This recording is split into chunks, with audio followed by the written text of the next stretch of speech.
Aku nak tanya ke kamu, dia kata, siapa yang sayang siapa dahulu? Allah sayang kamu dahulu ke atau kamu yang sayang Allah dahulu? Maka jawab anak murid ni, tentulah kita. Dia kata, kitalah sayang Allah dulu. Sebab kita sayang Allah lah, maka Allah kurniakan kasih sayangnya pada kita. Kata guru dia, tak betul. Guru dia kata yang sebenarnya Allah kasih pada kita. Sebab Allah kasihlah kita boleh bangkit tahajud. Sebab Allah kasihlah kita boleh semayang jemaah di masjid. Sebab Allah kasihlah kita lahir sebagai seorang Islam. Kalau Allah tak kasih, lahir sebagai kafir.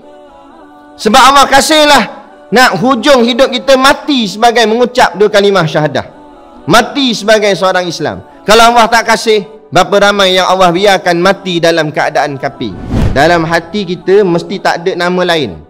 Mesti idola paling besar sekali, paling tinggi sekali, orang yang paling kita, orang cakap apa, teruja sangat, mestilah nama Muhammad bin Abdullah, Nabi kita, dalam hati kita.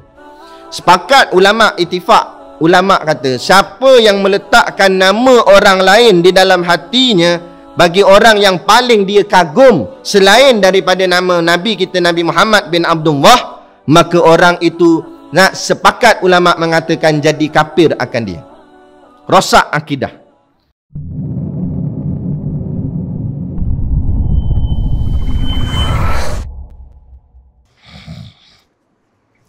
Assalamualaikum warahmatullahi wabarakatuh.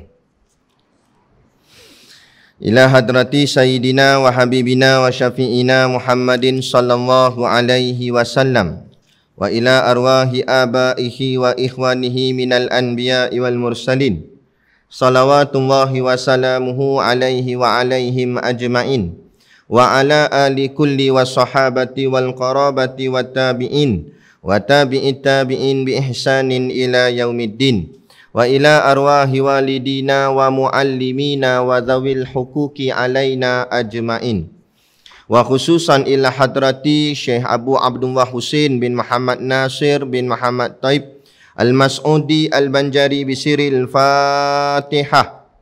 A'udzu billahi minasyaitonir rajim. Bismillahirrahmanirrahim. Alhamdulillahi rabbil alamin.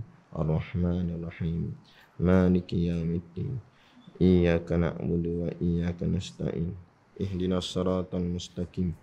Siratal ladzina an'amta 'alaihim ghairil maghdubi 'alaihim waladdallin. Bismillahirrahmanirrahim. Alhamdulillahilladzi anzala 'ala 'abdihil kitaba wa lam yaj'al lahu iwaja. Asyhadu an la ilaha illallah wahdahu la syarikalah. Lahul mulku wa lahul hamdu yuhyi wa yumit. Wa huwa ala kulli syai'in qadir. Wa asyhadu anna sayyidana Muhammadan abduhu wa rasuluh. Allahumma salli wa sallim wa barik ala sayyidina Muhammad wa ala alihi wa sahbihi wa man tabi'ahu wa nasarahu wa walah. Subhanaka la ilma lana illa ma 'allamtana innaka antal alimul hakim. Rabbi shrah li sadri wa yassir li amri wahlul 'uqdatam min lisani yafqahu qawli. Wala haula wala quwwata illa billahil aliyil azim. Amma ba'. Alhamdulillah, kita sama-sama panjatkan syukur kehadраtillah subhanahu wa ta'ala yang dengan limpah dan kurnianya diizin oleh Allah subhanahu wa ta'ala pada kita pada malam ini untuk sama-sama kita sambung lagi pengajian kitab kita, iaitu kitab Usul Tauhid karangan Syekh Abu Abdullah Husain Nasir. Moga-moga dengan pengajian kita ini akan menambahkan keyakinan dan keimanan kita kepada Allah Subhanahu wa ta'ala. Maka hasil daripada keimanan itulah membuahkan hasil amal ibadat. Maka daripada hasil amal ibadah itulah maka terhasillah pahala. Daripada pahala itulah terhasilnya kasih sayang daripada Allah kepada kita. Maka dengan hasil kasih itulah Allah masukkan kita semua ke dalam syurganya nanti di hari akhirat kelak, insya-Allah, amin ya rabbal alamin. Yang saya hormati pengerusi masjid dan seluruh saf kepimpinannya, para imam, para bilal, tok-tok syiak yang tak dapat kita nak sebutkan namanya satu persatu, yang amat-amat disanjungi para asatizah, alim-alim ulama, tuan-tuan guru, ustaz ataupun ustazah yang hadir pada malam ini, mohonlah ditegur kepada hamba yang fakir dalam bidang ilmu ini sekiranya apa yang disampaikan dan dikongsikan ada salah dan silapnya. Yang kita kasihi ayah-ayah, ibu-ibu, pemuda-pemudi muslimin dan muslimat yang dirahmati Allah sekalian. Baik. Kita masih lagi bahagian muqaddimah. Lambat. Muqaddimah lagi. Qala al-muallifu rahimahullahu ta'ala wa nafa'ana wa iyyakum bi ulumihi fid daraini amin ya rabbal alamin. Kata pengarang kitab, wassalatu wassalamu ala rasulihi sayyidil mustafa sayyidina Muhammadin sayyidil muftafa wa ala alihi wa ashabihi ahli sidqi wal wafa. Bermula rahmat Allah dan salamnya atas pesuruhnya penghulu yang dipilih akan dia daripada makhluknya, iaitu penghulu kita Nabi Muhammad, penghulu yang diikut orang akan dia daripada makhluknya, iaitu yang diikut orang akan dia dengan pekerjaan agamanya, dan atas segala keluarganya dan segala sahabatnya, mereka itu ahli yang membenarkan titah penghulunya dan menyempurna mereka itu akan dia. Baik. Hari itu kita dah bicara dah wassalatu wassalam, kan? Habis dah wassalatu wassalam. Sekarang kita nak sambung ala rasulihi tu. Jadi wassalah tu faham mudahnya iaitu dengan makna rahmat.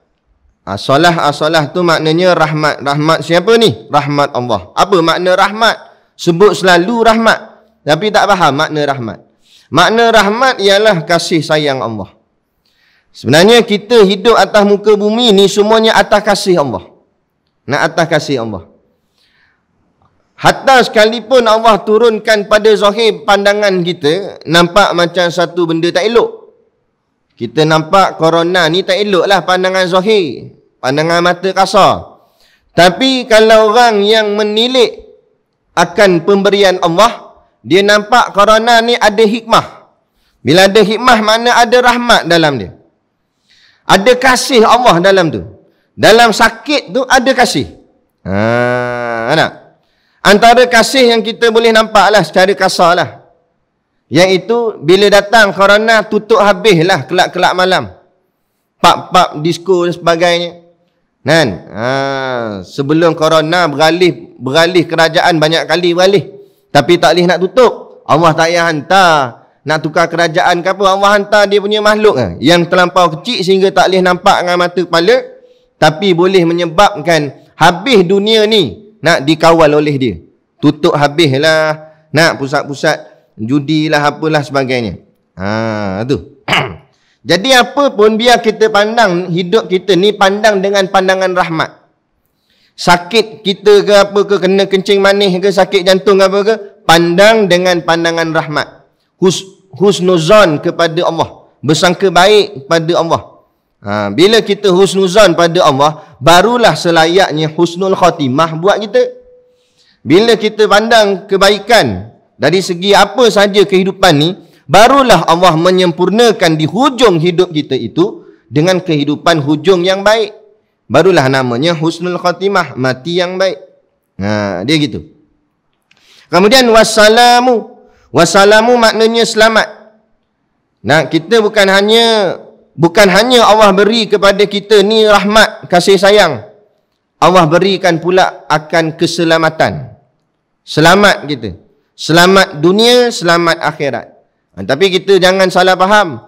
Makna selamat bukan maknanya kita sihat ataupun tak sakit. Kadang-kadang sihat belum tentu selamat. Selamat yang sebenar di dunia ini ialah selamat akidah kita tidak terpesong. Itu selamat sebenar. Kan? Biar sakit tak apa, melarat sakit, tapi akidah kita tetap sebagai orang yang beriman. Daripada sehat wa'afiat tapi jadi kafir. Apa?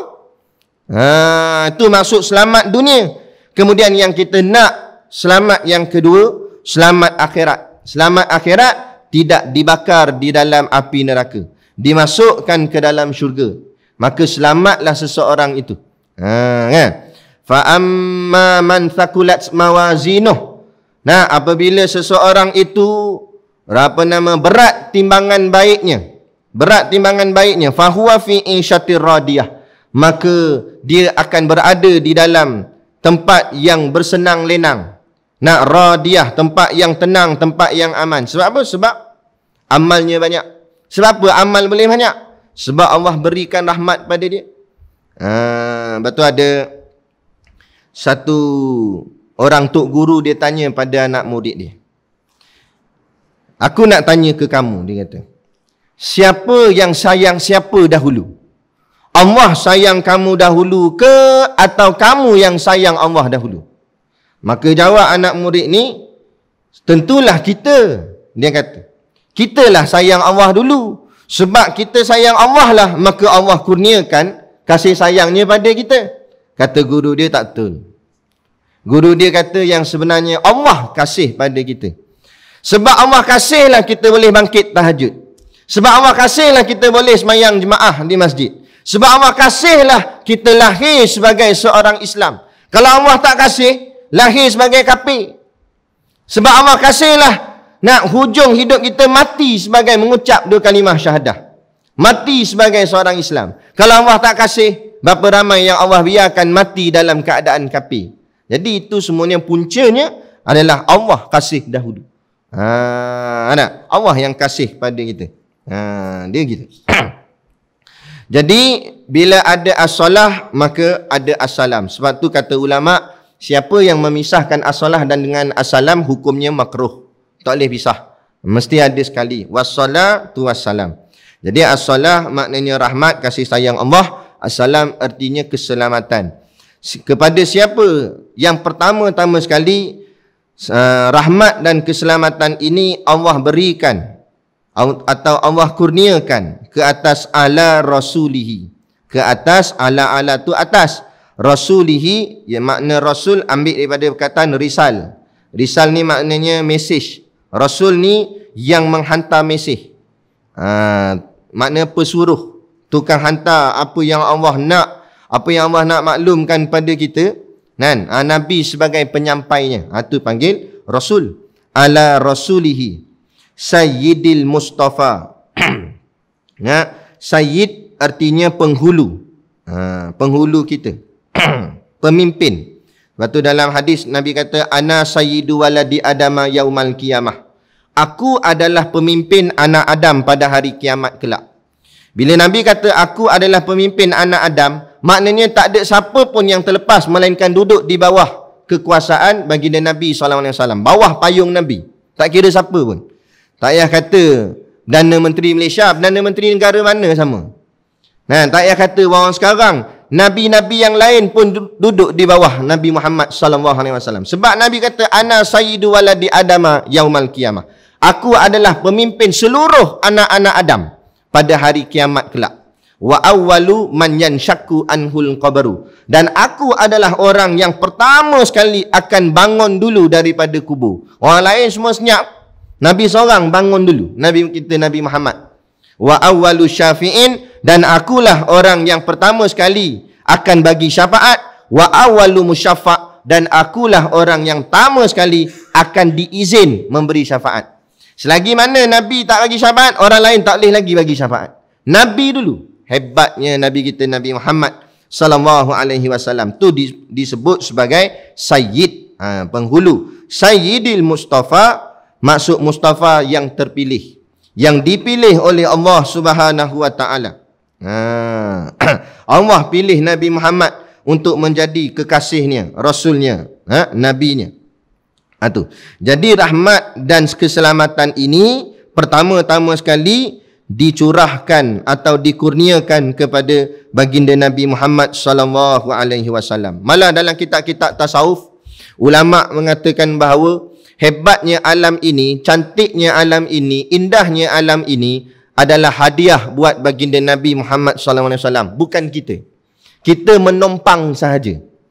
Lawanya bukit bukau, pelangi, cantiknya awan, cantiknya lautan biru, Cantik alam ni hadiah buat kepada Nabi Muhammad SAW.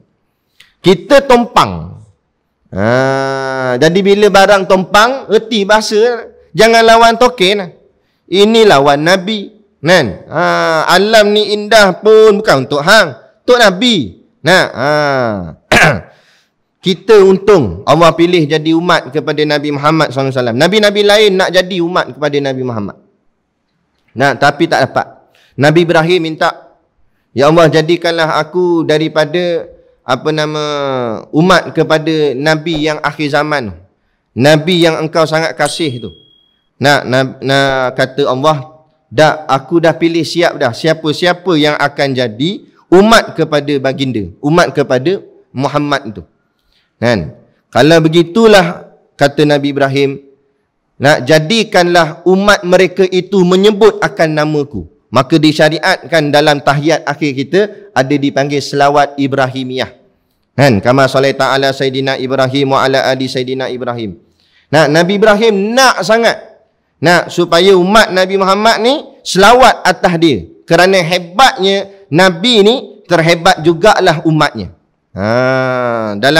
Dalam kitab Minhajul Abidin, kata Nabi SAW,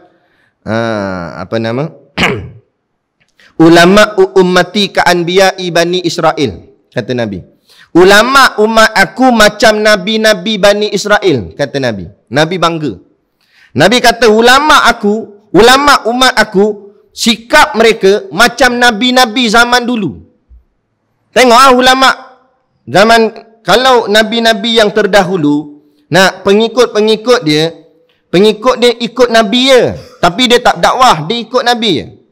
Tapi hebatnya umat Nabi Muhammad mencontohi Nabi, sehingga bila Nabi dah wafat pun dakwah tetap berjalan kerana dikerjakan oleh umat-umat Nabi yang bernama ulama. Suatu Nabi bangga, ulama ummati ka anbiya'i Bani Israel, kata Nabi. Ulama umat aku macam nabi-nabi Bani Israel. Sebab perangai mereka, kerja buat mereka meniru kerja-kerja para nabi, yakni menjalankan dakwah, ta'muru nabil ma'ruf wa tanhauna 'anil munkar. Buat suruh orang buat benda baik dan cegah orang buat benda jahat.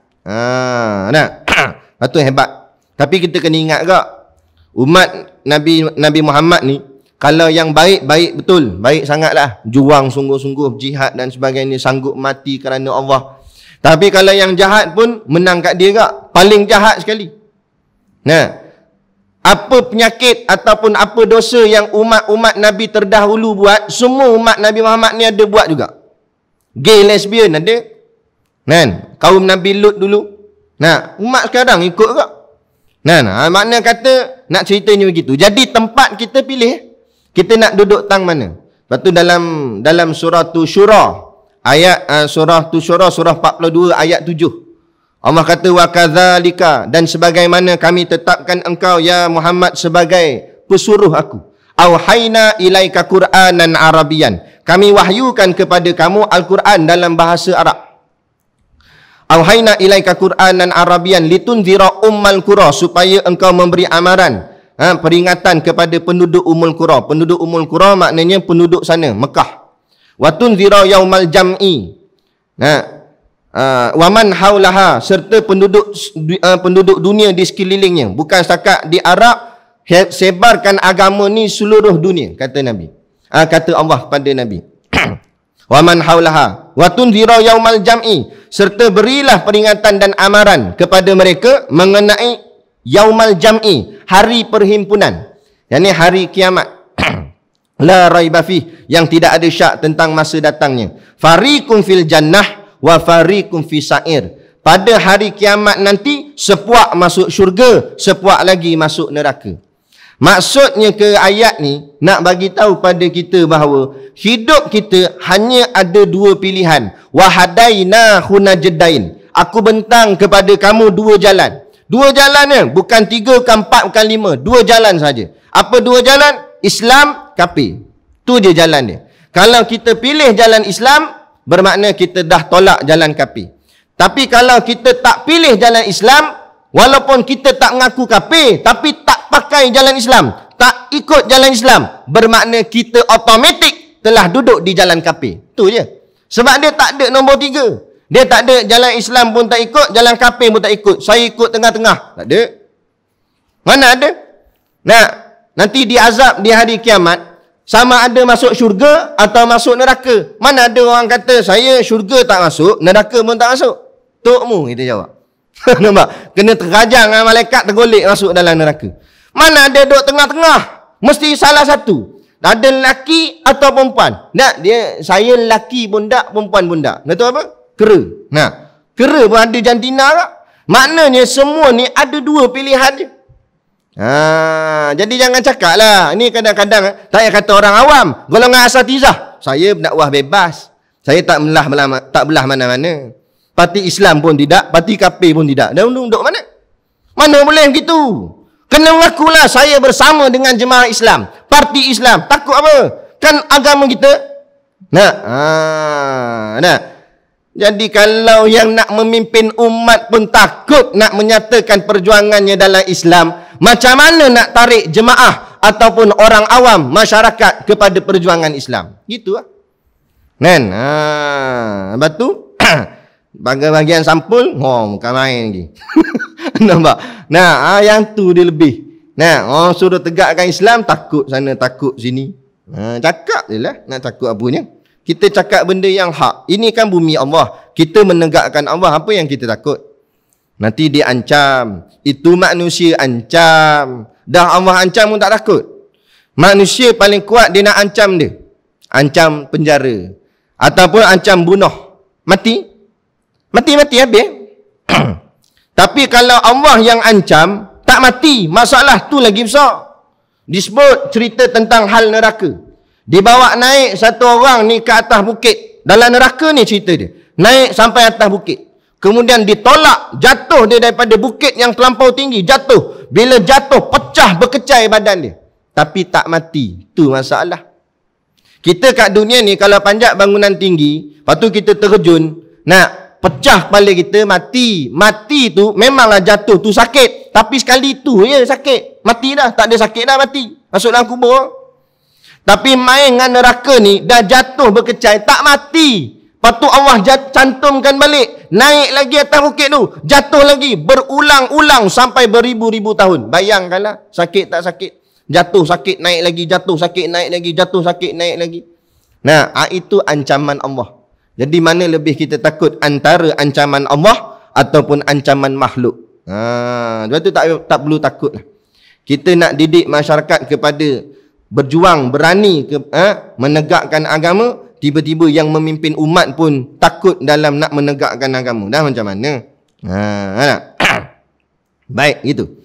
Jadi ni Nabi kita nak Sayyidil Mustafa, penghulu yang terpilih, dipilih oleh Allah. Siapa dia? Sayyidina. Sayyidina maknanya penghulu kami. Mengakulah pemimpin kita, penghulu kita, Muhammad nama dia. Namanya di bumi dipanggil Muhammad. Namanya di langit dipanggil Ahmad. Nama Nabi banyak. Ada banyak nama. Antara lain dalam Quran tu Yasin nama Nabi. Toha nama Nabi. Banyak lagi lah. Al-Mahi nama Nabi. Kan? Nama yang paling masyhur Muhammad. Ambil daripada perkataan Hamdun. Hamdun maknanya puji. Muhammadun yang terpuji. Paling terpuji sekali baginda Nabi kita Nabi Muhammad SAW. Dan memang kita layak untuk mengagung-agung dan memulia-mulia dan memuji-muji Nabi. Tak salah. Dia kata tak boleh taksub ni. Nanti jadi macam kaum Nasrani terlampau mengagungkan Nabi Isa. Itu melampau mengagungkan Nabi Isa sampai jadi Tuhan. Nabi Isa bukan Tuhan. Tapi kita mengagungkan Nabi Muhammad kerana dia makhluk yang paling hebat sekali. Bukan meletakkan Muhammad sebagai Tuhan. Tidak. Nah, sebab tu Allah wafatkan baginda Nabi. Sebagai bukti bahawa macam mana kamu kasih pun pada Muhammad, Muhammad tetap makhluk. Kan? Bila dapat berita kewafatan Nabi, Saidina Umar pada mulanya tak boleh terima. Sebab bukan tak boleh terima, dia tak yakin. Tapi sebab dia ni terlampau kasih. Sayang sangat pada Rasulullah. Tak payah kata Saidina Umar, sahabat lain semua sama.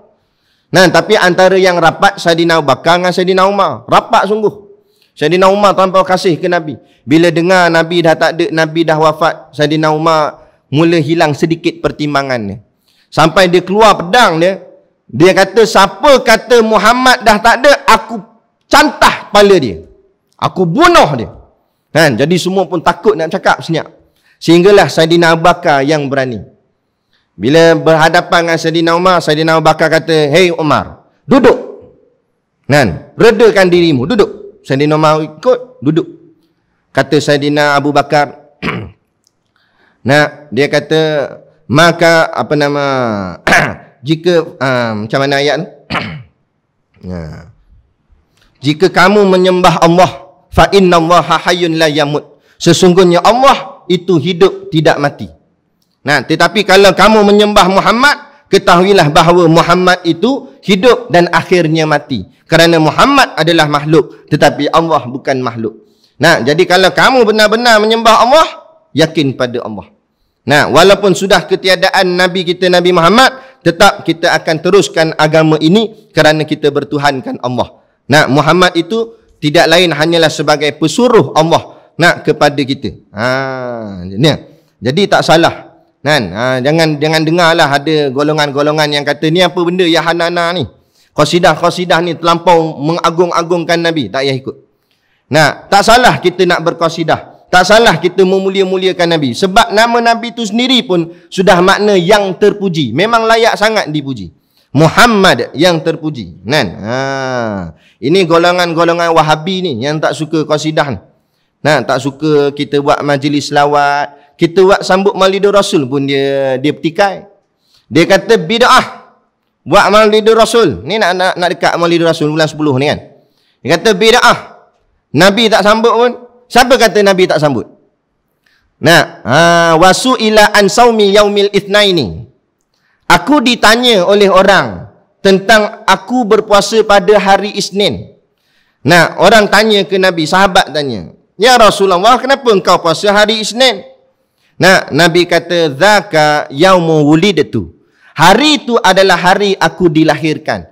Jadi ini sebagai dalil bukti menunjukkan bahawa Nabi menyambut hari kelahirannya dengan cara Nabi berpuasa setiap bila tiba hari kelahirannya.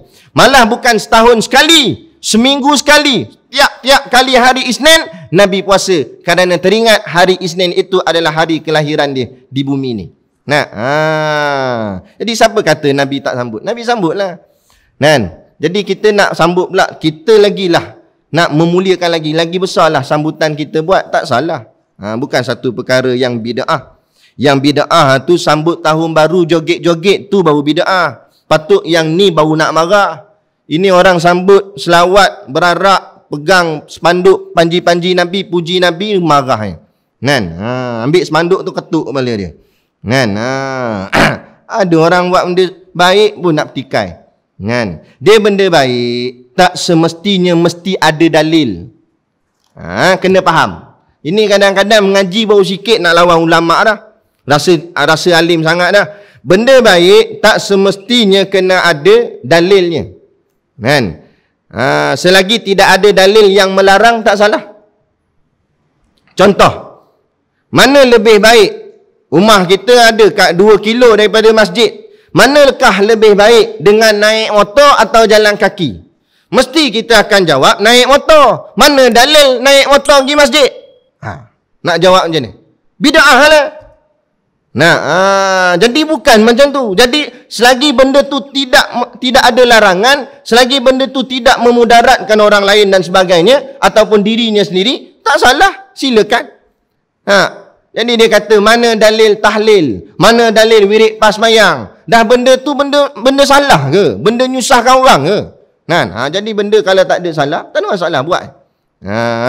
Lainlah benda tu benda yang ada larangan dalam hadis, ada larangan dalam Quran dan sebagainya. Barulah benda tu dikira tidak boleh, hukumnya haram dan sebagainya. Kan? Lepas tu kita kena jelas. Mengaji biar luas, jangan jumut. Baru mengaji seorang dua dah rasa hebat dah. Inilah namanya ustaz jadi-jadian. Zaman dulu dipanggil harimau jadi-jadian. Kan? Zaman sekarang tak ada dah harimau jadi-jadian ni. Orang pun dah tak ada buat kebun dah. Zaman sekarang ni panggil ustaz jadi-jadian. Kita tanya, ngaji pondok mana ni? Dia kata ngaji pondok Al-Facebooki nama dia. Pondok Facebook nama dia. Belajar kod Facebook je. Nampak? Kita tanya kitab apa? Kitab Al-Googly. Nampak? Rujukan dia Google je. Nah, bukan rujukan daripada kitab-kitab muktabar. Dia kata, lepas tu nak ngaku orang alim dah, nak kata setarah dengan ulama dah, setarah dengan ustaz dah. Suruh tulis nama dalam jawi pun terkencing-kencing.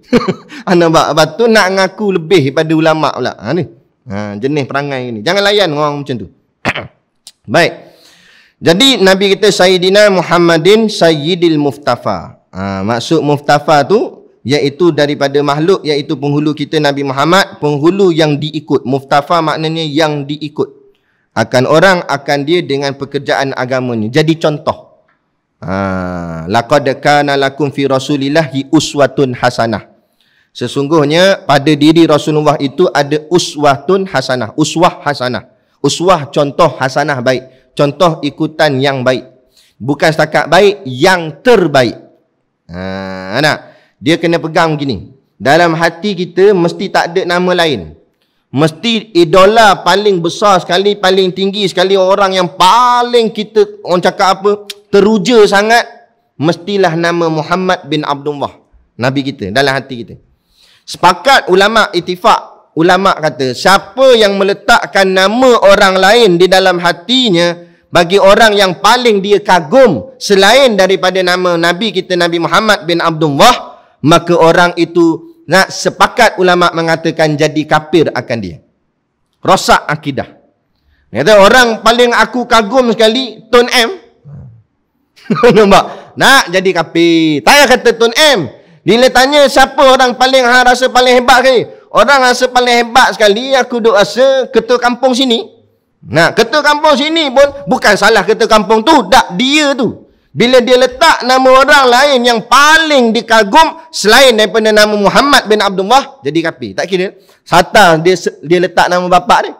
Orang yang paling aku kagum sekali bapak aku, nak jadi kafir. Yang pertama sekali kita kena kata, orang yang paling aku kagum, paling aku respect, paling semua paling-paling yang terbaik, Nabi Muhammad SAW. Lepas tu nombor 2, nombor 3 mu nak letak siapa, letak. Nak letak ayah ke, nak letak pemimpin ke apa ke, gitu. Jangan sampai melebih-lebih. Jangan sampai melebih-lebih daripada Nabi sendiri. Sehebat mana pun tokoh pemimpin negara atau pemimpin negeri dan sebagainya, contoh Menteri Besar Pulau Pinang, sehebat-hebat dia walaupun nama title dia Menteri Besar, besarlah, tetapi dia hanya kuasa di Pulau Pinang. Dia pergi negeri kami di Perak, dia tak ada kuasa. Dia cuma dihormati sebagai pemimpin negeri sebelah, negeri jiran atau negeri Pulau Pinang. Tetapi dia tak ada kuasa, dia tak boleh arah exco di Perak sebab dia bukan ketua kepada Perak. Dia boleh arah exco Penang boleh sebab dia Menteri Besar Penang. Nah, begitu juga Menteri Besar Perak datang Penang sebagai lawatan je. Dia tak boleh arah exco Penang, dia boleh arah exco Perak je. Tu kena faham. Tapi Nabi Muhammad SAW, mana saja Nabi pergi, Nabi pemimpin. Dan semua tunduk pada Nabi. Kita di Malaysia pun taat Nabi Muhammad. Pergi ke Arab pun taat Nabi Muhammad. Pergi negara Cina, Cina Muslim pun taat Nabi Muhammad. Gilah mana pun yang beragama Islam, ketaatan pemimpinnya satu saja, Nabi Muhammad SAW. Jadi mana nak cari pemimpin yang lebih hebat daripada baginda Nabi Muhammad SAW? Itu kita kena clear betul-betul. Kena faham. Mu nak sayang pemimpin negara ke pemimpin negeri, sayang pi lah. Tapi letak Muhammad bin Abdullah, Nabi kita, orang yang paling tertinggi di dalam hati kita. Mengalahkan ayah kita sendiri pun. La yu'minu ahadukum hatta akuna ahabba ilaihi, kata Nabi. Tidaklah sah ataupun tidak sempurna iman seseorang itu, melainkan dia meletakkan aku yang paling dia kasih.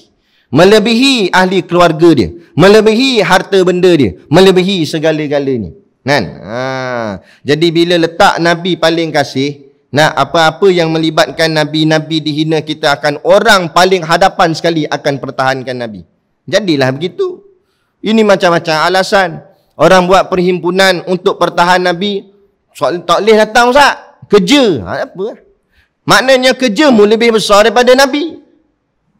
Gaji pangkatmu lagi besar daripada Nabi. Tak apalah, nak tengok pangkatmu laku tak di padang mahsyar. Gajimu laku tak atas timbangan nak di neraca Allah nanti di hari akhirat.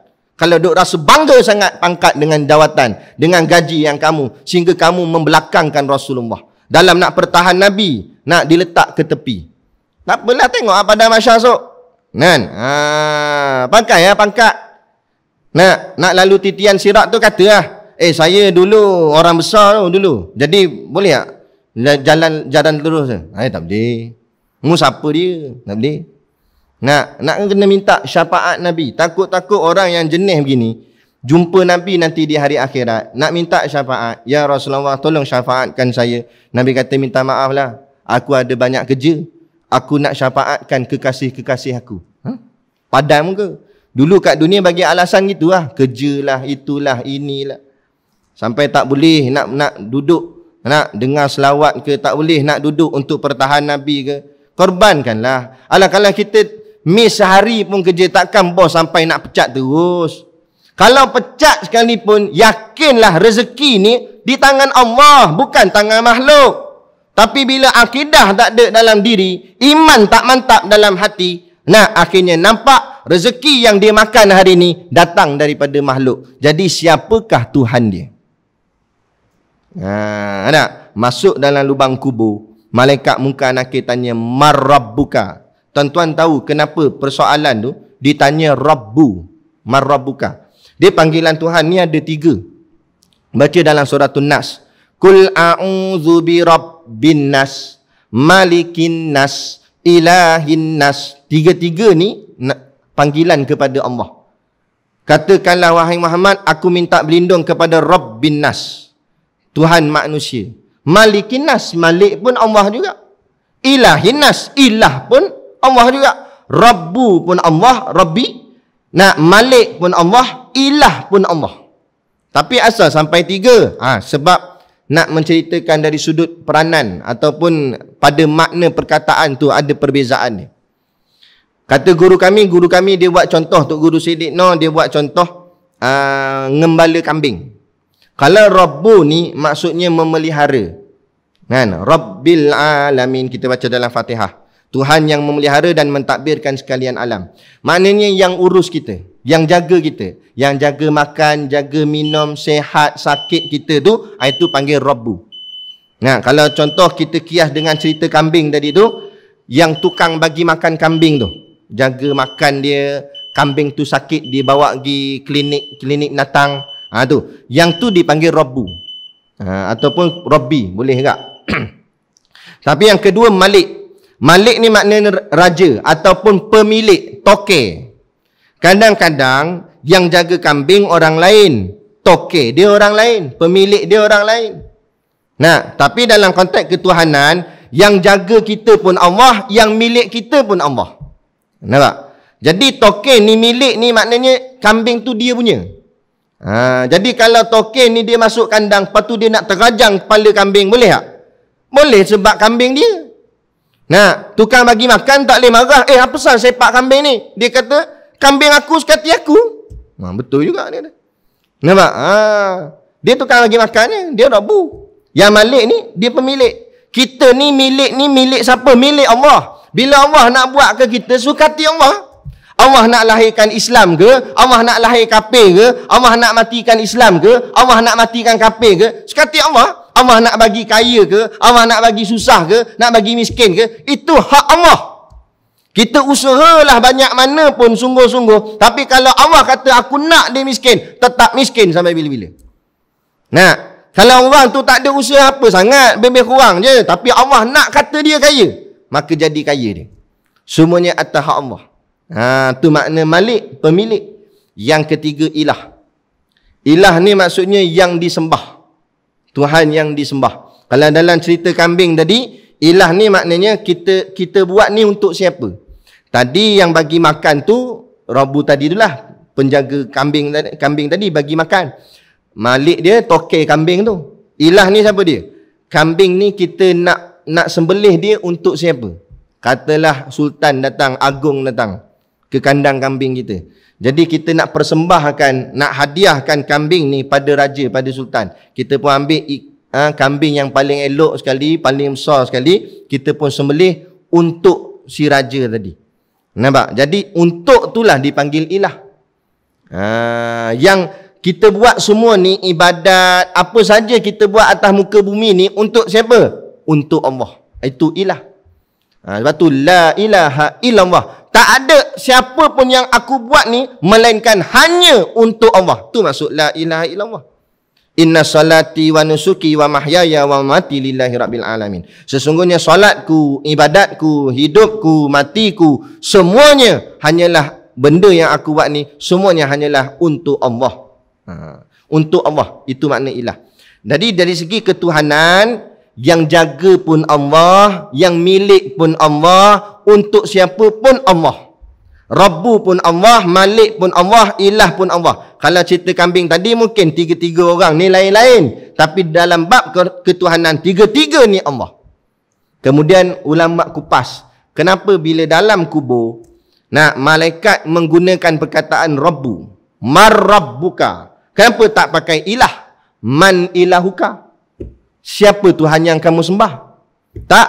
Tapi dalam dalam hadis sebut, Nabi kata soalan munkar nakir akan tanya Mar Rabbuka, siapa Rabb kamu? Rabb tadi apa dia? Yang kita kena faham. Rabb tu maksudnya Tuhan yang jaga kita, yang bagi makan kat kita, yang bagi rezeki kat kita, yang jaga sihat hidup kita. Jadi yang akan ditanya oleh malaikat, siapa yang jaga kamu? Kalau tanya sembah, memanglah kebanyakan kita semua sembah Allah. Betul tak? Masuk dalam masjid, kita sembahyang sujud pada siapa? Pada Allah. Tapi bila keluar pada masjid, kita nampak siapa bagi makan kita? Kita nampak bos kita bagi makan. Nak gaji nampak daripada bos. Jadi kalau macam itulah yang kita nampak, bila ditanya malaikat munkar nakir, Mar Rabbuka, dia tak boleh jawab Allah, dia akan sebut nama majikan dia. Sebab dalam hati dia nampak rezeki yang dia dapat bukan daripada Allah, tapi daripada makhluk. Sebab tu ditanya Mar Rabbuka. Hati-hati, jangan main-main. Waktu hati ni kena betul-betul bulat. Nak bulat macam mana kalau tak mengaji? Kena mengaji lah. Mengaji untuk faham soal akidah. Kan? Supaya bulat hati kita ni. Biar kita mati esok, biarlah. Sakit ni lantak pi lah sakit macam mana pun. Sakit ni jadi asbab kematian je. Asbab kematian je. Lama mana pun akhirnya akan mati juga. Kullu nafsin dha'iqatul maut. Kalau tak dengan sakit, mungkin mati mengejut. Pilih ya. Kalau diberi pilihan pada kita, mau nak mati sakit ke tak nak mati sakit? Mungkin kita akan jawab, tak nak mati sakit lah. Kan? Apa mati mengejut mana? Tu mati aksiden. Tahu-tahu kepong pecah kepala tu. Tak sempat nak rasa ada gak sakit, tapi taklah sakit macam kita kena penyakit ni. Tapi fikir-fikir balik, bila dengar begitu, kita pun jadi takut kak. Kalau macam tu tak nak. Tengok berkecai kepala, tangan putus, kaki berpisah dengan badan. Napalah mati sakit lah.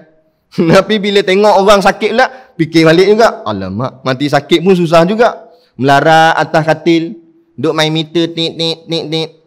Tapi itulah pilihan yang ada pun. Nak pergi mana lagi? Itu. Jadi kena terima lah. Jadi bila kena terima, mati itu bukan masalahnya. Masalahnya, ya ayyuhalladzi na'amanu taqullaha haqqa tuqatih wa la tamutunna illa wa antum muslimun. Tu masalah sebenar. Apa masalah sebenar? Wahai orang-orang yang beriman, bertakwalah kamu kepada Allah dengan sebenar-benar takwa. Tu masalah. Masalahnya kita dah bertakwa pada Allah dengan sebenar-benar takwa ke belum? Apa maksud sebenar-benar takwa? Sebenar takwa bermakna takut. Khauf, takut.